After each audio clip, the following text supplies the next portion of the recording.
Welcome back to the ANZ Open Division, Phase 2, Week 1, ladies and gentlemen. Cubby, we have got an interesting match coming up. Who's playing? So we've got Capital against RPL Esports. Indeed we do. And ladies and gentlemen, just for your information, we would love to have streamed two other teams that hadn't been seen yet tonight. However, this particular draw for this round, game 3 of the evening, every single team has been streamed across all 4 of the matches. So we're giving RPL a bit of airtime and probably going to be a couple of seconds away just from kicking this one off.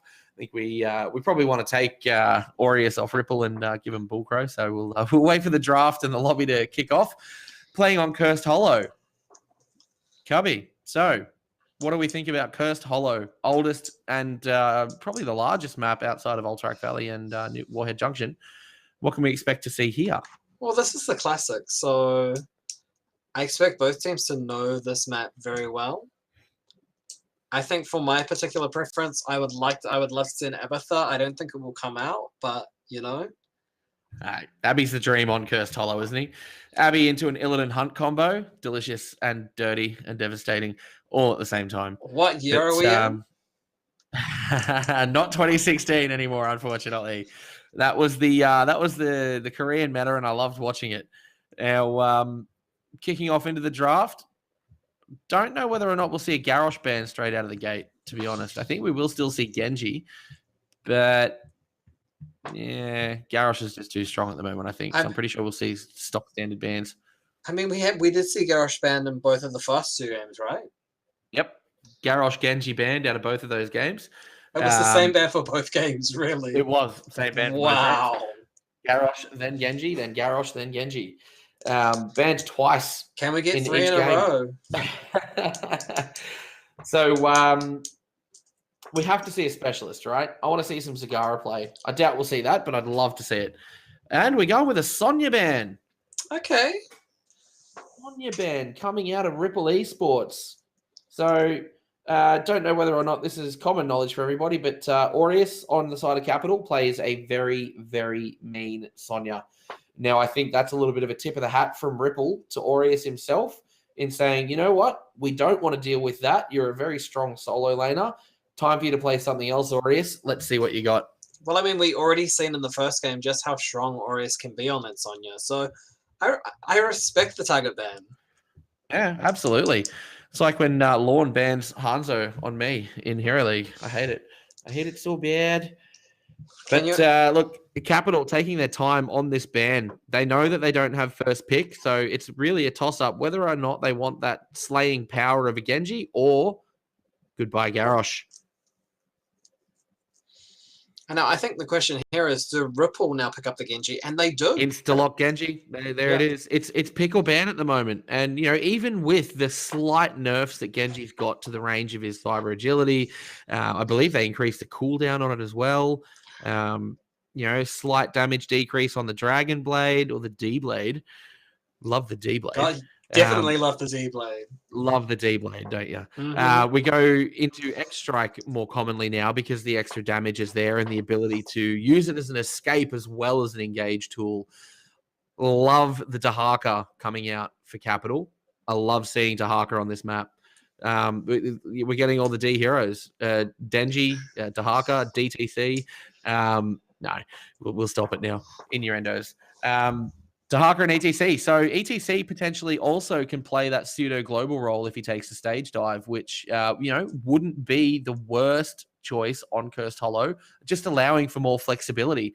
Are we going to see the dirty Capital triple tank? That's the question, Cubby. I mean, it could come out. Who would be the third tank, though, do you think? Oh, it would have to be somebody with probably engage like an Anubarak just to try and block some of that spell damage potentially and get a cocoon. Without that cocoon, they wouldn't be able to kill the, or solo the healer out or silo the Genji out, for example. It's probably not going to happen. I'm just hopeful. That's all. I mean, one can pray. One can pray. Indeed. Dibbles, the Lord of Terror. Excellent. Excellent. More Diablo. D. Diablo. D for Diablo.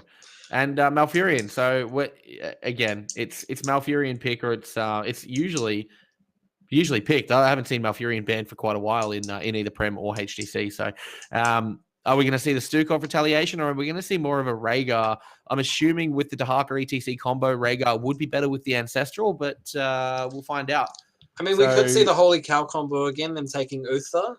Yep, absolutely. But one thing... not as viable with a Genji, unfortunately. He's just too slippery.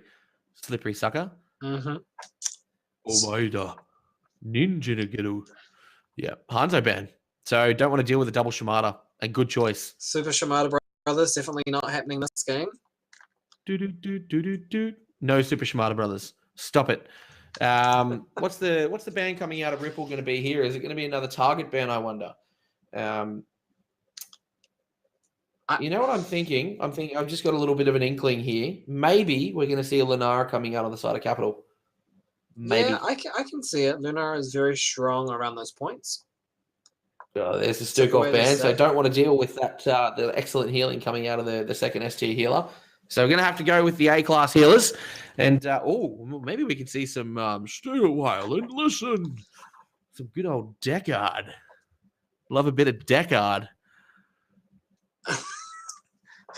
Not going to see any Deckard this evening, I don't think, though. No, I'm pretty sure we'll go for a Holy Cow combo.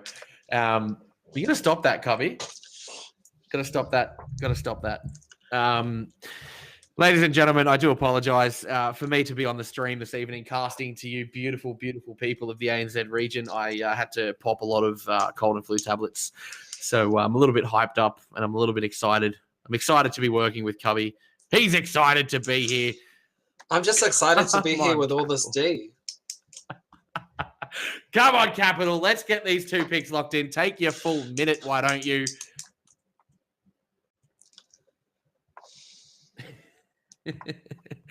Falstad, there's the double global. I love it. Greymane, perfect. It's the triple global, isn't it? Okay, it's the potential pseudo triple global. Yeah. I mean, they might as well take Brightwing as well, and then have 4 of them. Oh, that would be rubbish. That would be too much of a meme. Too much of a meme. Meme global team. Is there the ability to have 5 global heroes yet? Or is it just 4? Oh, Illidan, I guess, could be considered technically global. Who else? Anyone else? Oriole. Oh, Hanzo could be. Oriole, yeah, with the wing, the little floaty thing at level 20. Does anyone take that? Does anyone actually... Is that a real talent? Does anyone actually pick that hero? I've seen Oriole used to some very great effect, but ever since they nerfed that Breath of Heaven on level 7, it's just Oriole gone. So, what's the answer here? Malthael. All right, that's got to be a mosh pit. And Li Ming. All right, solid pickups there. So, Malthael for the boss burn. Diablo. Is he going to go Lightning Breath? I want to see the Lightning Breath memes. Yeah, we want to see Lightning Breath. We love the Lightning Breath. Li Ming, great pickup there. They needed some poke. They really did. They really needed some range, explosive resets. So they got double reset comp versus triple global comp. What is the final pick going to be? It needs to be a support. It's probably going to be the Uther or a Rhaegar. Oh, Lily for some blinds. That's true. I hope not, because I despise Lily with passion, playing as a ranged assassin myself. I mean, Hanzo 6.5 auto attack range doesn't mean anything if you get blinded by Lily, does it? No, that's right. That's right. And it feels like it lasts longer than it does. Now, Capital leaving this to the absolute last second. There's the Lumberjack himself. Beard after my own heart, Cubby. Love seeing the Uther or Grey and Wisenden plated up in his Lumberjack tartan shirt. Alrighty. So, Sir Covington, what is your draft prediction? Capital or Ripple? Do we go the double global or the double reset? That's so, I don't know who to pick in this one. I'm just going to go with the safe bet, and I'm going to bet on Capital. I like their draft. The DP is coming out of them. Like, Uther has a lot of targets for the Divine Shield. He could either, pocket the Greymane, or he could go for the Holy Cow. So I do like the kind of synergy that they have, that Capital have built in their team. Yep, I concur. I think I'm going to have to also go with Capital for this one, Cub. I do like the draft coming out of Ripple. I'm not going to lie. It's all going to be very incumbent on, again, some skill shots. So those, the roots, the positioning of those roots, can Venom pull that off on the mouth? Let's see how we go. And introducing, ladies and gents, in game 3 of the evening, fighting out of the red corner, we have got Ripple B stepping away to a Black Heart's content is Fergie on that Genji Shimada. Burnsy on the Malthael, Lock on Diablo, Bull Crow on the Bull Li Ming, and Venom playing Malfurion. And then on the blue side, we've got Capital with Ultimo on the Uther, Beefy picking up Greymane, Tyron on the ETC, Totems on Falstad, and Aureus doing the global event to Haka. And he's gone in for the enhanced agility at level 1. Solid choice. And we're going to see Prog Rock coming out for Tyran on that ETC. No quest talents there. We have, however, got a pause. Rip in peace. Rip in pepperoni, ANZ internets. Tactical pause, ladies and gents. So whilst we wait to uncover what the problem is precisely, we are not seeing any shenanigans outside of, so far, Dahaka coming down to play in the party in the middle. So Malthael gone straight up to that top lane. What can we expect to see here? Oh. I'm going to go with a cheeky tongue. Maybe they're going to go for a cheeky level 1 kill. But to be honest, a cheeky level 1 kill is going to do absolutely nothing for either team outside of potentially deny 1 minion wave if the rest of the team didn't split there. I'm not in favor of trying to go for level 1 ganks myself. I don't see the value in it whatsoever. And if you fail, then you lose the minion wave, right? So that's just my 2 cents there, ladies and gents. What about you, Cub? I mean, it's like you said, you've got to be very careful, because if the gank is unsuccessful and you don't make it back to lane, you are going to lose those minions. You are going to fall behind in experience. Well, we're going to find out here right now, sir. And here comes the Aureus onto the Diablo. They have got the hook, line, and sinker. Lock gets power slide by the Tyran. Power slided. Gets power slid into by the ETC and goes down. No more Lord of Terror, no soul. So it pays off in the end. But have a look at the experience right now, ladies and gents. It's dead even still, right? So that 1 kill super early on adds bugger all value in the grand scheme of things. But at least, with it being so early, the big D, he's already back. He's back at the front lines to protect Malfurion and Li Ming.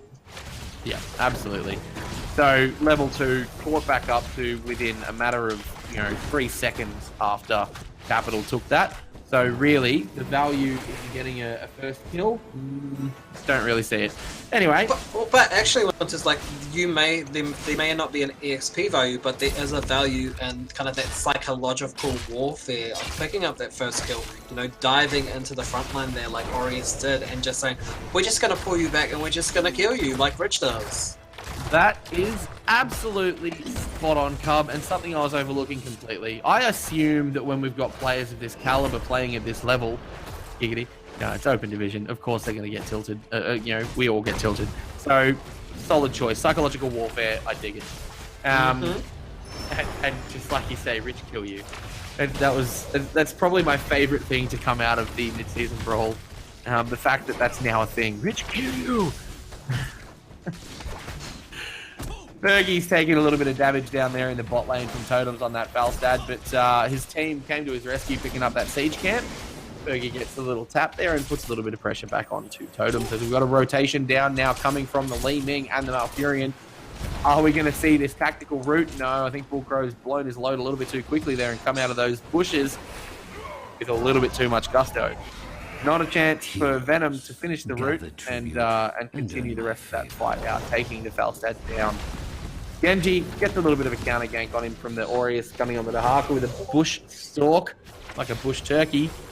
Doesn't get anything and almost gets gobbled up himself. I'm sorry, ladies and gentlemen, I will stop. Cubby. And now we've got Burnsy heading down on the Malthael. It looks like he is going to be a little bit late to this objective. Because mouth rotation does come down at the right time, though. Dahaka gets a root right in the middle of that Malfurion puddle of grass. Gets the burrow, though, and doesn't take all that much damage, but does pop his cheeky passive, so gets healed up. It's going to be a little bit of a fight fest here. Totem's eating a boatload of damage there from Bullcrow. I was going to say something else then, but I won't. Look, Lee Ming on that backline. Dahaka drag coming out onto the Diablo again. Gets flipped over and thrown around, tossed into the ground again. Burrow goes away. Gets the kill onto Malfurion from that Greymane. Very, very tactical play there. The rest of the team of Ripple focused so hard onto Dahaka, but couldn't finish it in the end. Locke now getting caught out. Lord of Terror. Lord of Squish. See you later, buddy. And Locke just getting body blocked in there. He was not able to escape. Unfortunate for Ripple. Yeah, Ripple just abandoned their Lord of Terror down there to get bodied.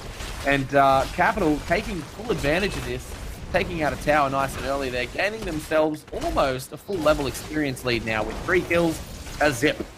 Definitely, and Locke has been taking quite a pounding the whole game. He has indeed. Lord of Terror getting pounded. Sounds like a good time. Fergie now trying to come down into this bottom lane and apply a bit of pressure there on the Genji. I'd love to see Fergie a little bit more pressuring into those solo lanes. So doing Genji things and what Rich would like to do, that is peering where you least expect.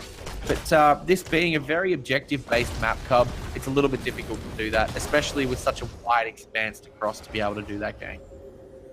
Definitely, I also feel like the issue there is that Capital does have all these global heroes so that they could just pop up anywhere at any time. So you've got to be very careful when you are trying to set up these ganks. Absolutely, and that's the whole part and parcel of this game really, is the positioning and the timing. And if either one of those things are out, as it appears to be for the Diablo again, but no, he manages to walk away. Genji just managing to cyber agility out, but too late. Too bad, so sad. The curse is gone. And that's 2 curse points now over to Capital, and we're on to very curse point now. Ultimo was just too quick at picking up the tribute there. What can we say there, Cub? Men with beards are very fast. They are. We both would know very well. Very, very quickly. Now, they pick other things up quite quickly too, like Merc camps, as we see Ripple picking up their Bruiser camp over on the right-hand side. They are getting quite low. Yeah, they're going to have to go return to base. So going to have to go have a little bit of a heal up at the Hall of Storms there, go reconnect with their previous lives and come back fresh as a daisy. Ultimo, solo laning mid against a Diablo and a Malfurion. I love it. You know, bring up the Battle Uther. Everyone loves that. I adore a Battle Uther. He's so difficult. The self-heals are amazing. You know, granting himself armor and just hitting people in the face with an axe. My favorite thing to do. Here's the thing though. If you look at the experience at the moment, Capital are about to hit 10. This tribute is about to come up. If Capital gets 10 before this tribute comes up, Ripple are in very big trouble. And that's exactly what's happened. Oh, the gust from Totems. He gets caught in the root at the last quarter of a second in that top lane. Oh my goodness. That was such an incredible root there from Venom, and it lasted just that bit too long. The gust disengaged. He had no mana left for a barrel roll over that. Oh, poor Totems. That was so well played there, though, by Ripple. And Capital just happy to give up that. What play coming? Lost play coming in. They're gonna take it, and the thing is that Ripple, they don't have ult, they don't have heroic, so they can't challenge this. No, they can't get this. Fergie was trying to do a little bit of a scout out there with some shuriken in the bush, so nice to see that. But unfortunately, didn't go and scout out that boss. Well, on Cursed Hollow, when you've got 4 out of 5 members that you can't see on the map and they're not in lane, where do you think they are? Definitely at the boss. And Aureus is already scoping out Ripple's boss, so it looks like they're going to take that as well. Yeah, look, Malhill's just sort of being sitting in that solo lane, doing solo lane of things, and yes, he's got a huge amount of experience with the team, and you know, he is keeping them fundamentally in this game, unlocking that level 10 for them now, so they can contest this boss. And look, we've got 3 members of Ripple Esports down in the bot lane, defending that little push from the boss, and Cap completely just gone up to the top lane and snowballing now, taking out both of those bosses very early on, and they're on curse point. So 5 seconds for them to translate down. Falstad flies in. Are we going to see the Gust? The Gust disengaged, but unfortunately misses the Genji. Fergie all over that little bird with the hammer. He is going to get away. Oh, look at that. Beefy goes in there. Greymane not able to put out enough damage just yet. Gets the curse bullet, but not much damage coming out onto a half-dead Genji. Tyran now well out of position, tries to get that mosh pit off and does not do it successfully. Unfortunate there, ladies and gentlemen. And that's kind of what I call the trickle-in effect, you know?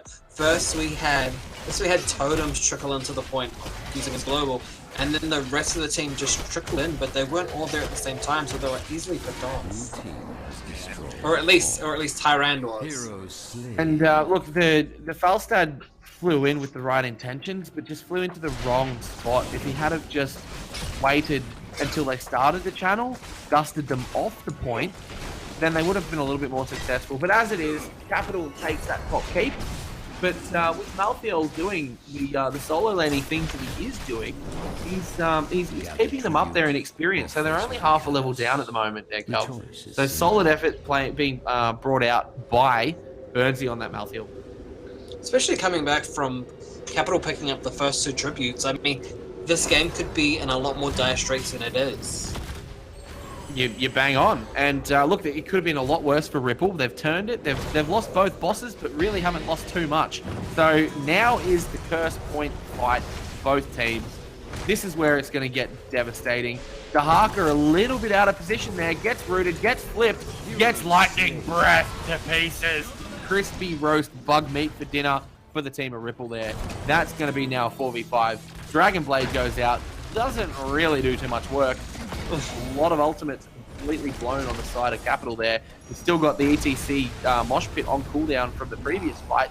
Still 20 seconds to go, and that is a huge cooldown of 120 seconds, Cub. First point going over to Ripple. Especially when, you know, they didn't really get that much value out of the Dragon Blade either. So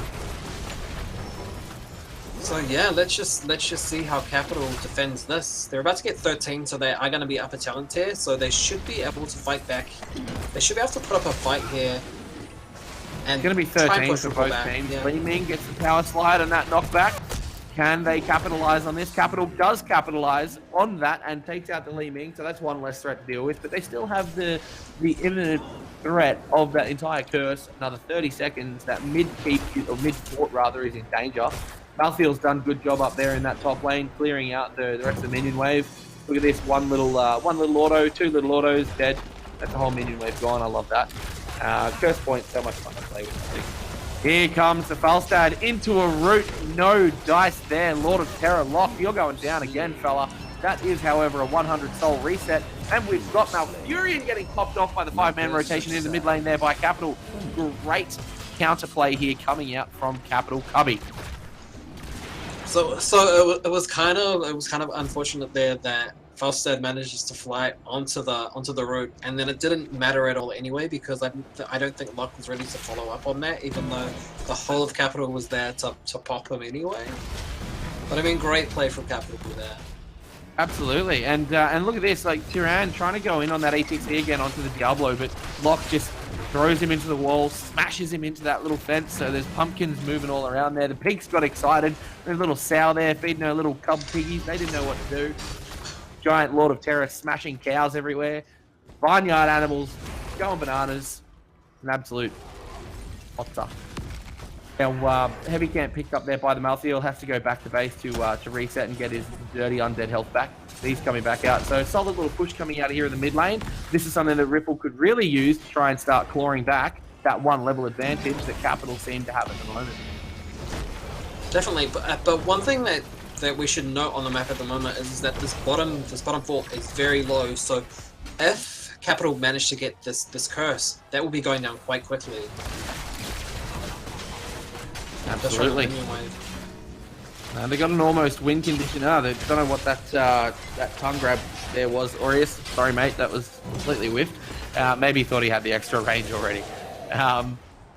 Yeah, the top lane's opened up at the moment, Cub. So there's opportunity there for that curse to really cause some devastation, especially if Greymane was to peel off now and go pick up that siege camp that's just sitting there waiting, all golden and shiny. But looks like they're going to go for the heavy camp, or he's going to get a little bit poked by Genji. No, that's okay. Disengaged completely here. Dahaka going back up to the top lane, soak some more experience. Malthael, again, just providing that solo laner advantage in really being where he needs to be at the moment. And that is in that solo lane, clearing out those minions, gaining the XP for his team. And now, as he's doing, Cubby, rotating down for a team fight. Tyran looks like he is caught out, locked with that great big charge onto him. Tyran power slide, gets rooted. What's he going to do? Gets the cleanse from the Uther. Last rights, not able to take him down, unfortunately. Aureus now in a world of hurt. Where's the burrow, buddy? No, Gust disengaged the Genji and the Malthael into the back lines. There's the mosh pit. Dragon Breath coming out. D-Shield goes out. Falstad gets taken down. Dahaka in kind, also dead. Fergie with the Dragon Blade trying to take down Tyran here. Are we going to see a Swift Strike? Yes, we do. Does it connect? Not really. Fergie trying to put the damage out. Locke coming in to finish the job. That's some roast steak right there for you boys and girls. And Ripple straight into this.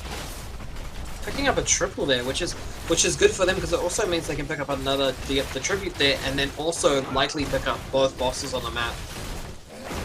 So if Ripple are able to push this advantage as hard as they can definitely bring the game into their favor. Absolutely. Ripple really here now, Cubby, have a chance to turn this game back around. So if Greymane, like I said, had have taken that camp about 3 minutes ago, Malthael would have had to stay in that top lane. He wouldn't have been able to transition down there and do the extra percentage damage that he was doing. So, these are the tiny little incremental things that you start to realize rewatching a VOD, or when you have that objective ability like we do at the moment. Look at this, without the intense fury of one side, having both bogs of war removed and being able to see the map as a whole. It's easy for us to say that doesn't translate into experience, but that's where the experience in these teams can come in later on, after the fact, and they can learn something. Definitely, and it does. And if watching a VOD back of yourself is so hard, but every time you do it, it gets a little bit easier. So if you haven't been doing that, I would really recommend that you start watching the VODs back and just having those kind of conversations. That's right. You watch it back as a team. You have that conversation with each other and you learn from it.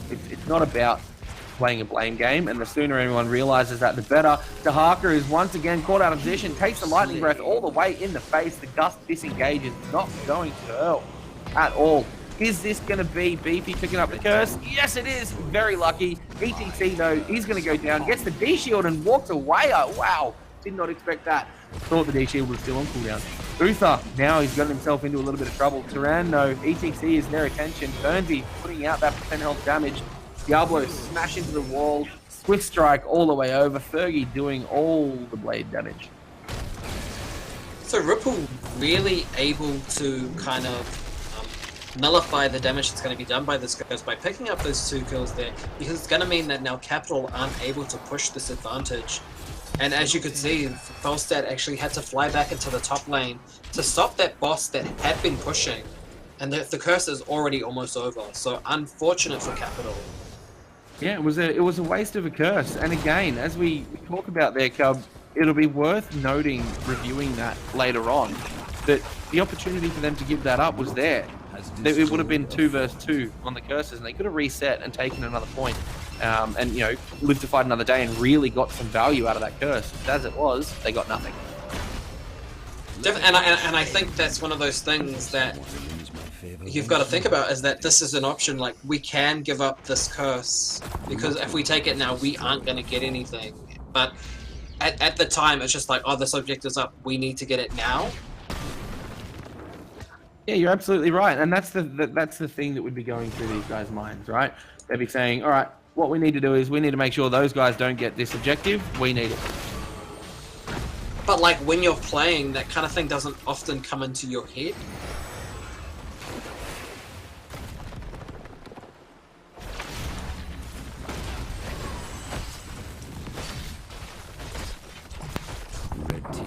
Apologies for that, ladies and gents. Had a little bit of a mic glitch there.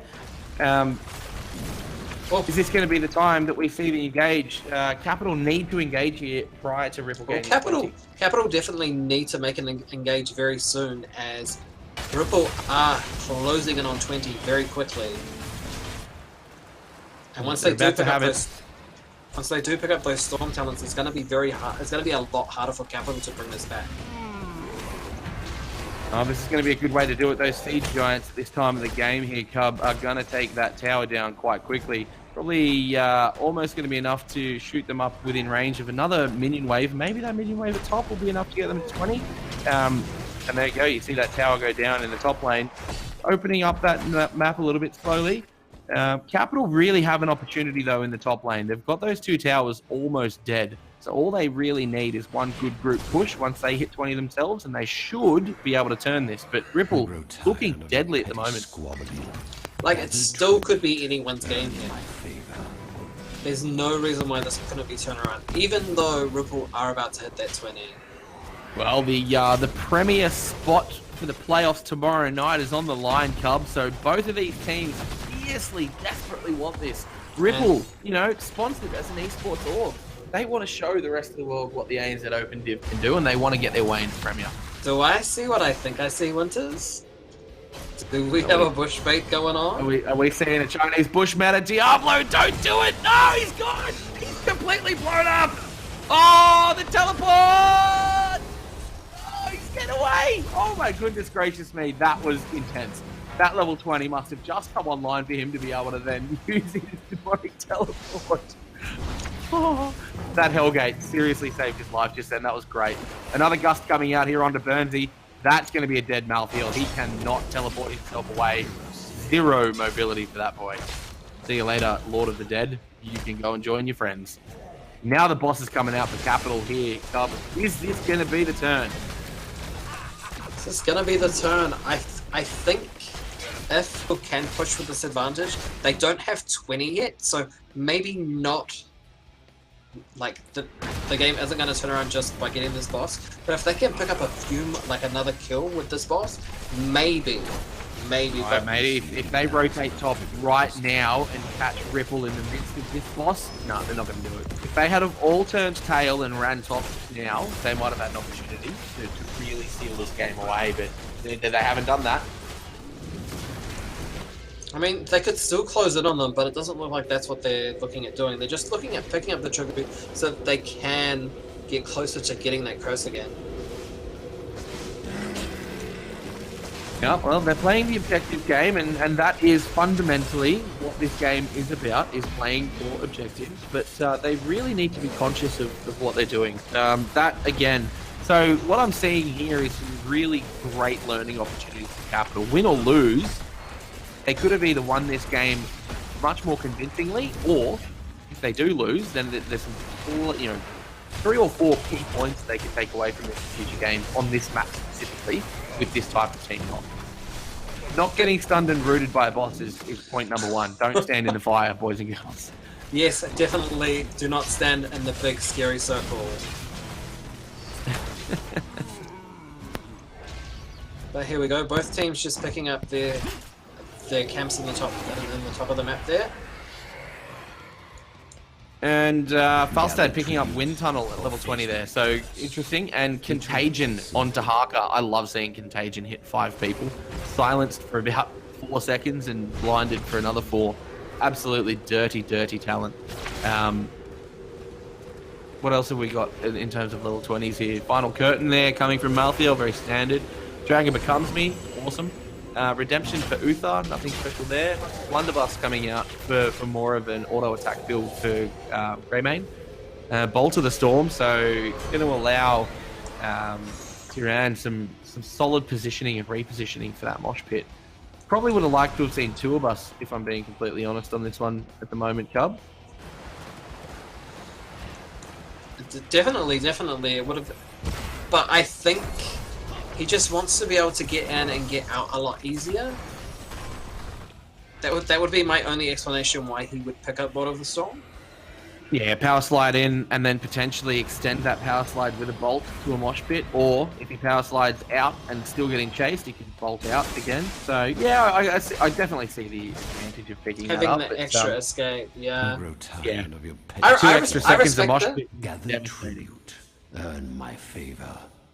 but he's just got to be careful because the last time he did mosh pit, he got burnt in the face by Diablo's flame breath. Yep. And almost a waste of a cooldown. So here we go, Cub. Ladies and gentlemen of the ANZ Open Division region, this is going to be the final battle. It's the final battle. Over the curse. Coming out here, 7 kills to 9 in favour of Ripple Esports. This is going to be the wind tunnel coming out from the Falstad. They have picked up this curse. There's a stun onto Aureus on the Tahaka.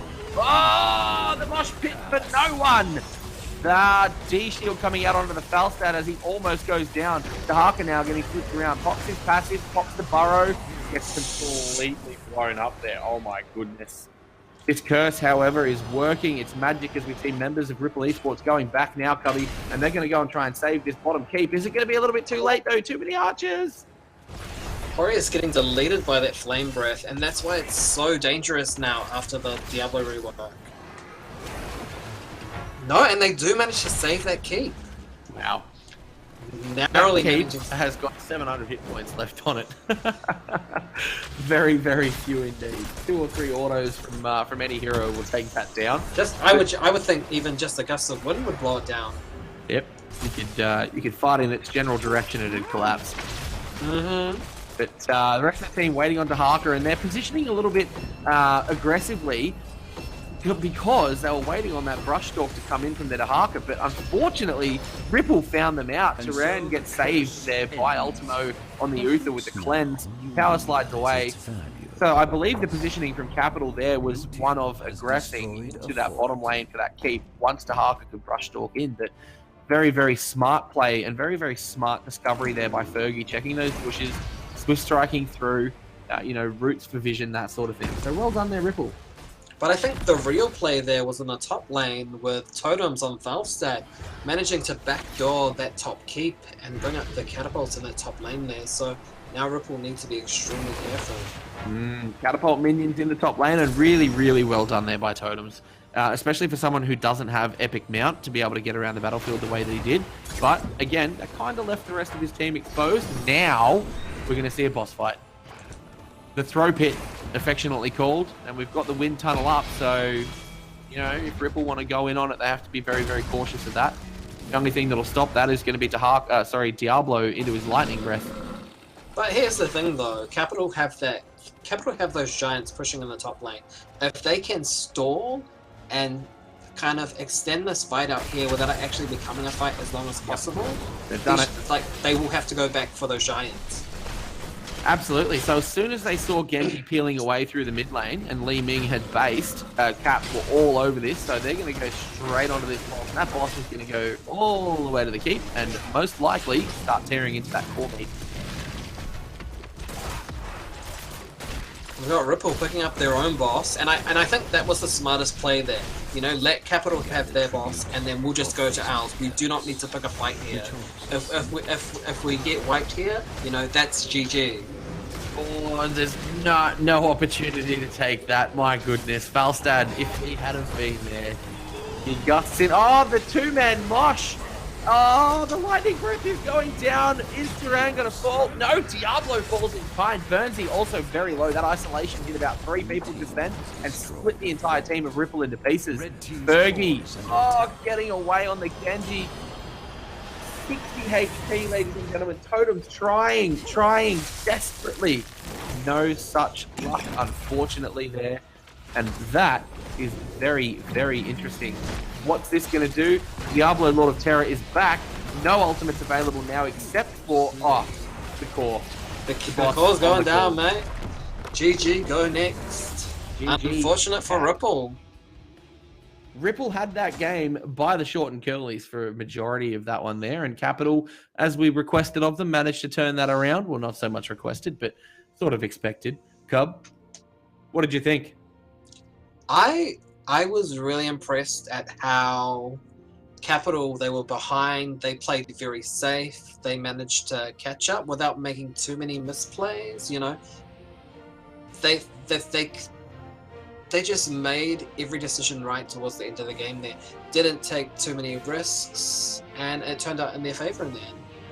Well, let's have a look at the stats here real quick. So 9 kills on the side of Capital to 10 on the side of Ripple. Very similar, hero and siege damage. Pretty much bang on the same healing. I think it was purely just the final moments there when they got that backdoor keep from Falstad. That really started the beginning of the end there for Ripple Esports. So, solid game. Again, a third game in a row where we've seen two very, very close competitors going at it. And I've thoroughly enjoyed each game so far, Cub. Yeah, me too. It's like you said, that when they got the keep in the top lane, that opened up the win condition for them. So, amazing. I'm very much here for it. We love it. So do the boys and girls. And just like a cold beer, we love a break, which is what we're going to go to right now. 5 minutes, ladies and gents. We'll be right back. Stick around.